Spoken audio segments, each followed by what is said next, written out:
Welcome back. പുതിയൊരു വീഡിയോയിലേക്ക് സ്വാഗതം. ഇന്നത്തെ വീഡിയോയിൽ the golden time of Malayalam cinema, ഈ ഒരു ടോപ്പിക്കിനെ കുറിച്ചാണ് സംസാരിക്കാൻ പോകുന്നത്. ഈ ഒരു കഴിഞ്ഞ 4 മാസം ജാനുവരി തൊട്ട് ഇപ്പോൾ ഏപ്രിൽ 1 വരെ നമുക്ക് എല്ലാവർക്കും അറിയാം മലയാളം സിനിമയുടെ ഗോൾഡൻ പീരീഡാണ് എന്ന രീതിക്ക്. ഈ ഒരു ഗോൾഡൻ പീരീഡിനെ കുറിച്ച് പറയുന്നതിന് മുമ്പ് നമ്മളൊരു വേഴ്സ്റ്റ് പീരീഡിനെ കുറിച്ചും പറഞ്ഞിരിക്കണം. 2023 മലയാളം സിനിമയുടെ ഒരു വേഴ്സ്റ്റ് പീരീഡ് ആയിരുന്നു എന്ന് വേണമെങ്കിൽ പറയാം. ടോട്ടൽ വെറും 5% മാത്രമാണ് റവന്യൂ ജനറേറ്റ് ചെയ്യാൻ പറ്റിയിട്ടുണ്ടായിരുന്നത്. അത്രത്തോളം ഒരു വലിയ ലോസ് ആയിരുന്നു മലയാളം ഫിലിം ഇൻഡസ്ട്രി അഭിമുഖീകരിച്ചത്. അതിനുശേഷം 24 കടന്നു വരുമ്പോൾ കുറേ പ്രോമിസിങ് പ്രൊജക്ട്സ് ഒക്കെ കയ്യിലുണ്ടെങ്കിലും ഇത്രത്തോളം ഒരു വലിയ ഹിറ്റ്, ഇത്രത്തോളം വലിയൊരു കംബാക്ക് ആയിരുന്നതിനെ എക്സ്പെക്റ്റ് ചെയ്തിട്ടുണ്ടായിരുന്നില്ല. പക്ഷേ അത് തുടക്കം കുറിച്ച് വെച്ച് തന്നെ എബ്രഹാം ഓസ്ലറാണ് ജാനുവരി റിലീസായിട്ട് വന്ന ചിത്രം വളരെ വലിയൊരു വിജയമാണ്. മാത്രമല്ല ജയറാമിൻ്റെ കരിയർ ടോപ്പ് ഗ്രോസറായിട്ടും ആ ചിത്രം മാറി. അവിടെ നിന്ന് തുടങ്ങിയതാണ് മലയാളം ഇൻഡസ്ട്രിയുടെ ആ ഒരു സ്ട്രീക്ക്. അതിനുശേഷം നമ്മൾ കടക്കുന്നത് ഫെബ്രുവരി മാസത്തിലോട്ടായിരുന്നു. ആ ഒരു മാസം ഫെബ്രുവരി മാസം മലയാളം സിനിമാ ചരിത്രത്തിലും നല്ല ഇന്ത്യൻ സിനിമാ ചരിത്രത്തിൽ ഇത്രത്തോളം ഒരു വലിയൊരു ഇമ്പാക്റ്റ്ഫുൾ ആയിട്ടുള്ളൊരു മാസം ഉണ്ടാവുകയെന്ന് വെച്ചാൽ ഡൗട്ടാണ്.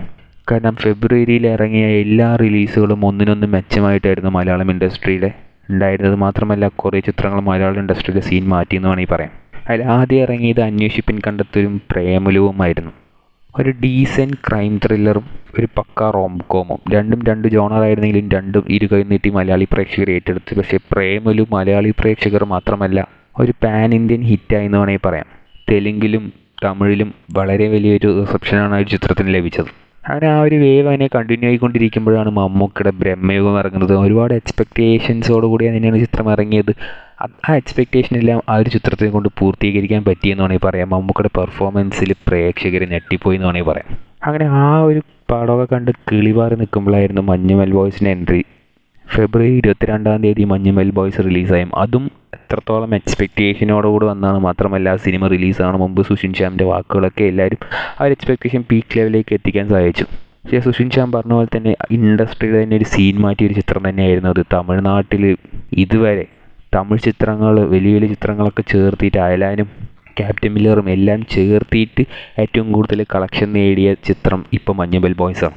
അത്രത്തോളം ഒരു വലിയൊരു സീൻ മാറ്റൽ തന്നെയാണ് മഞ്ഞുമൽ ബോയ്സ് സമ്മാനിച്ചത്. അങ്ങനെ ഈ ഒരു 4-5 ചിത്രങ്ങൾ ഇങ്ങനെ വേവടിച്ചുകൊണ്ടിരിക്കുമ്പോഴാണ് ആടുജീവിതം, മലയാളത്തിൻ്റെ 16 വർഷത്തെ കാത്തിരിപ്പ്, പ്രേക്ഷകരുടെ ഇത്രയും കൊല്ലത്തെ കാത്തിരിപ്പിന് വിരാമമിട്ടിട്ടുണ്ട് ആടുജീവിതം വരുന്നത്. മലയാളത്തിലെ സകല റെക്കോർഡും, സകല വീക്കെൻഡ് റെക്കോർഡും, ഫാസ്റ്റസ്റ്റ് 50 കോടി ക്ലബും എല്ലാം തൂക്കി അടിച്ചുകൊണ്ട് ഇപ്പോൾ ആടുജീവിതം തിയേറ്ററുകളിൽ ഹൗസ്ഫുള്ളായിട്ട് പ്രദർശനം തുടരുകയാണ്. ഇതിനേക്കാളും ഒരു ബെറ്റർ ഗോൾഡൻ ഡേയ്സ് മലയാളം സിനിമയ്ക്ക് ഉണ്ടായിട്ടുണ്ടോ എന്ന് ചോദിച്ചാൽ ഇതിനു മുമ്പ് ഉണ്ടായിട്ടില്ല എന്ന് തന്നെ പറയാം. ഇറങ്ങിയ എല്ലാ ചിത്രങ്ങളും 2023 ലോസായ എല്ലാം 2024 തിരിച്ചു പിടിച്ചുകൊണ്ട് മലയാളം ഇൻഡസ്ട്രി ശക്തമായി തിരിച്ചു വന്നിരിക്കുകയാണ്. മാത്രമല്ല വേറൊരു റെക്കോർഡും കൂടി ഇതിന് പിന്നിലുണ്ട്. ഇന്ത്യൻ ഫിലിം ഇൻഡസ്ട്രിയിൽ തന്നെ ഈ ഒരു 4 മാസം കൊണ്ട് ഇത്രയും വലിയൊരു റവന്യൂ ജനറേറ്റ് ചെയ്ത വേറൊരു ഇൻഡസ്ട്രി ഇല്ല എന്ന് വേണമെങ്കിൽ പറയാം. വെറും 4 ചിത്രം കൊണ്ട് ഓൾമോസ്റ്റ് 500 കോടിയോളം കളക്ഷൻ ഇപ്പോൾ വാരിക്കഴിഞ്ഞു. ഏതൊക്കെയാണെന്ന് വെച്ചാൽ മഞ്ഞുമൽ നമുക്ക് എല്ലാവർക്കും അറിയാം ഇൻഡസ്ട്രി ഹിറ്റാണ്, 220 കോടിയും ഇപ്പോഴും സ്റ്റിൽ റണ്ണിങ് ആണ് പലയിടത്തും. അതേപോലെ തന്നെ പ്രേമലു വെറും 9 കോടി ബഡ്ജറ്റിൽ വന്ന് ചിത്രം ഇപ്പോൾ ഓൾമോസ്റ്റ് കളക്ട് ചെയ്തിരിക്കുന്നത് 135 കോടിയുടെ മുകളിലാണ്. അതും സ്റ്റിൽ റണ്ണിങ് ആണ്, പലയിടത്തും ഇപ്പോഴും പ്രദർശനം തുടരുന്നുണ്ട്. അതിനുശേഷം ബ്രഹ്മയുഗം ഓൾമോസ്റ്റ് 60 കോടി പ്ലസ് ആണെന്ന് അവർ ഒഫീഷ്യലായിട്ട് അനൗൺസ് ചെയ്ത് കഴിഞ്ഞിട്ടുണ്ടായിരുന്നു. ഇതിപ്പോൾ ആടുജീവിതം ഓൾമോസ്റ്റ് ഈ ഒരു വെറും 4 ദിവസം കൊണ്ട് തന്നെ 75 കോടി പ്ലസ് കളക്ഷൻ നേടിക്കഴിഞ്ഞിരിക്കുകയാണ്. ഇനി ഒരു 3 ദിവസത്തിനകം 100 കോടി കളക്ട് ചെയ്യുമെന്നാണ് അനലിസ്റ്റുകളുടെ അഭിപ്രായം.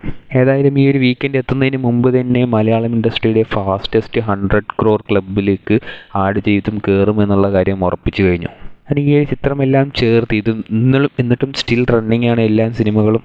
ഇപ്പോൾ 500 കോടി ക്ലബിലേക്ക് ഈ ഒരു 4 ചിത്രവും കൂടി ചേർന്ന് മലയാളം ഇൻഡസ്ട്രിക്ക് സമ്പാദിച്ചു കൊടുത്തു കഴിഞ്ഞു. ഏതായാലും മലയാളം ഇൻഡസ്ട്രിയെ സംബന്ധിച്ചിടത്തോളം ഇതൊരു വലിയൊരു നേട്ടം തന്നെയാണ്. ഇപ്പോൾ ഓൾ ഇന്ത്യ മൊത്തമായിട്ട് നമ്മളെ ഉറ്റുനോക്കിക്കൊണ്ടിരിക്കുകയാണ് അടുത്ത ചിത്രങ്ങൾ ഏതൊക്കെയാണെന്നുള്ളത്. അങ്ങനെ നിൽക്കുന്ന സിറ്റുവേഷനിൽ ഇപ്പോൾ 2 വലിയ ചിത്രം വരാൻ പോവുകയാണ്. ഏപ്രിൽ 10 റിലീസാകാൻ പോകുന്ന ആവേശവും വർഷങ്ങൾക്ക് ശേഷം. ഇത് രണ്ടും ആൻറ്റിസിപ്പേറ്റഡ് മൂവീസ് തന്നെയാണ്. അപ്പോൾ ഇങ്ങനെ നിൽക്കുന്ന ഒരു സമയം ഇത് തന്നെയല്ലേ ശരിക്കും മലയാളം ഇൻഡസ്ട്രിയുടെ ഗോൾഡൻ ടൈം എന്ന് പറയുന്നത്.